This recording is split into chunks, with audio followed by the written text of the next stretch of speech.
All right, episode 5 of DVC for adults.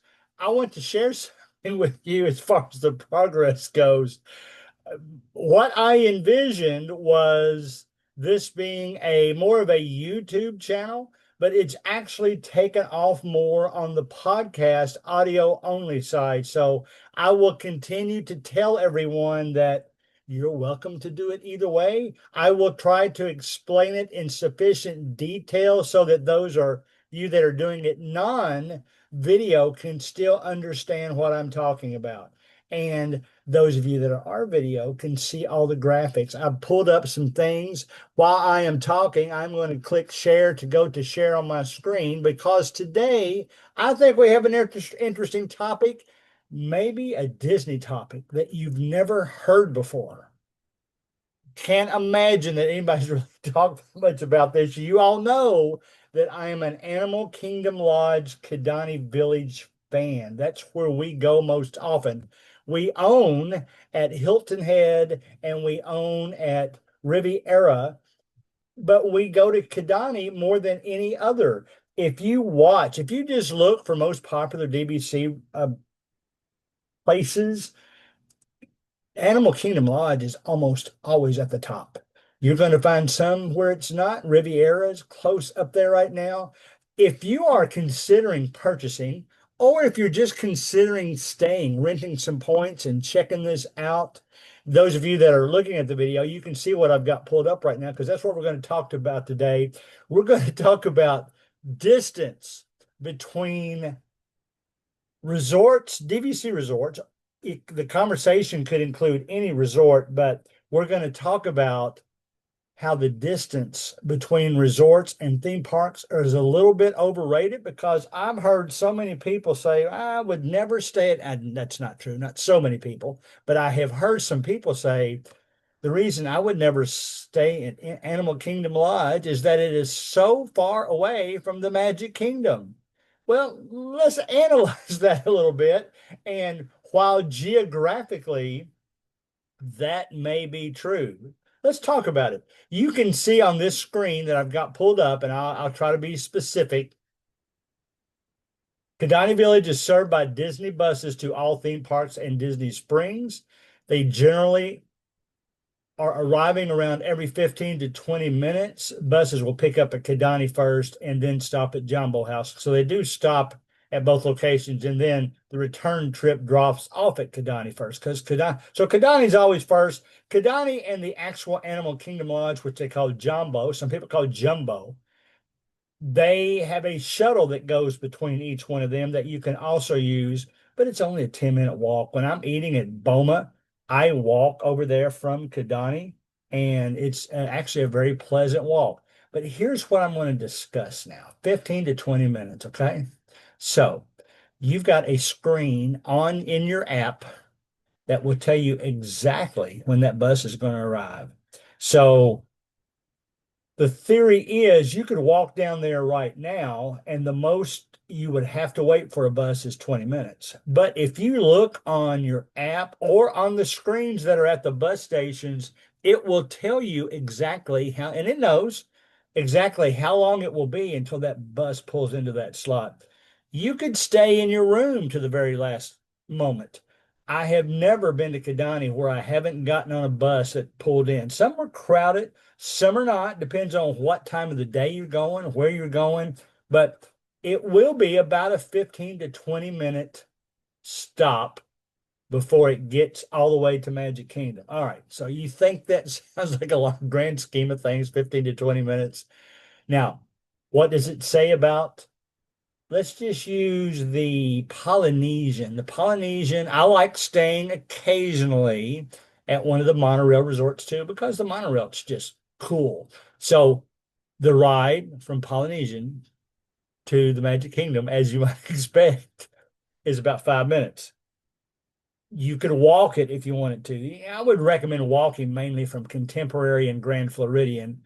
Polynesian is closer to the ticket center out front where the parking lot is, but you can still walk it if you wanted to walk it. It's 10 to 20 minutes, depending on whether you're going, which one of those three monorail resorts you're going to.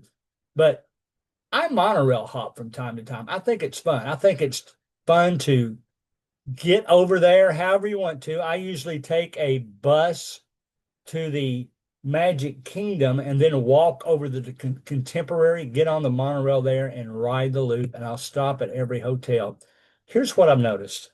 Yes, the monorail from the Polynesian will take you about 5 minutes.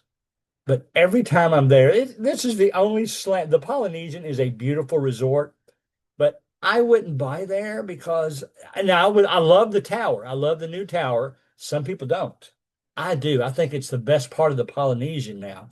The Polynesian ceremonial house that they talk about, it's so crowded all the time. And when you go up to the second floor, that's where the monorail entry is. And I did that once, and it was like a 10-minute wait just to get on the monorail, and then half the time you're standing up. Well, if that's okay with you, that's fine. You got boats too. The boats will go over there. So all of a sudden, this 15 to 20-minute drive from Animal Kingdom Lodge sounds like it compares pretty comparably to the 5-minute ride from the Polynesian. It's all just a few minutes different. So some people will buy their DVC based on the distance. Some people will book their hotels based on the different distance. Now, I like to book the monorail resorts because of the fireworks, and just I think it's kind of cool just watching the monorail. But the distance discussion is overrated. DVC tends to skew towards the older people like me. That's probably why Animal Kingdom Lodge is one of the most popular because it's laid back. People like me enjoy sitting on the balcony with a cup of coffee and just, I don't go to theme parks much anymore. I might go on a tour this year, but I am not going to theme parks anymore unless there's just some kind of thing that I've got to do or that I promised my family. Now, my family's going this year. I use my DVC points as much to book rooms for my family, my extended family. I've got three kids, all in their 30s and older, and they all have kids of their own. And those kids are in prime Disney visiting mode right now. So that's what I use the majority of my points for. But I do save enough for going for about 5 nights once a year, and I save enough to stay at Vero Beach. We're doing it here in just a few days. We're staying at Vero Beach for 2 days, going on a Royal Caribbean cruise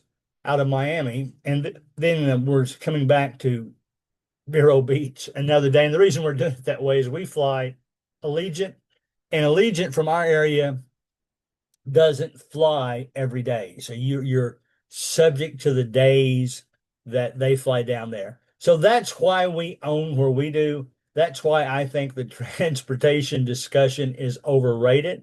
But you go where you love it. You go where you want to go. You stay where you want to stay. And I think you'll enjoy yourself wherever you are. I did also pull up Boardwalk. Boardwalk, you can walk to both Epcot and the studios. The studios is a little bit further walk. You're walking under a bridge and things. It's the Epcot walk is direct. You're just going over one bridge and you're there in the back of the park. The studios, you got to walk around a corner and underneath the bridge, and then you got to go to the right. About the only time I go to the studios now is not to go inside, but to hop on the Skyliner that will then take me to different places, including back to Epcot if I want to. So I like that. I'm staying in Riviera for the first time this year. I told you in the last episode that we would be going to Disney, the Grand Californian at Disneyland in California. We had to postpone that because of a family situation to October. And man, it is so, I had forgotten all that I had to go through to get that reservation made. And now I'm going through we're roughly 7 months out right now. How much I've had to go through to get those days booked. I have to book them one day at a time. There's a lot of people that walk reservations. We'll talk about that sometime if you want to. So days pop in and out all the time, and I have to be looking or I'm going to miss it. But That's what we like to do. We like to go to those places. And today was just to tell you that transportation times is overrated. In my opinion, it's within 5, 10 minutes, no matter what theme park you're going to, no matter what resort you're staying at. So, am I really going to base a major purchase, whether that be DVC or just reserve and resort, based on time alone? I don't think so. And it's funny, the even when you stay at a value resort like Art of Animation, that is a really kid-friendly resort as opposed to the Floridian, which is not quite as kid-friendly. They do have a kid character meal, but you'll see all kinds of families enjoying themselves when you go to Art of Animation.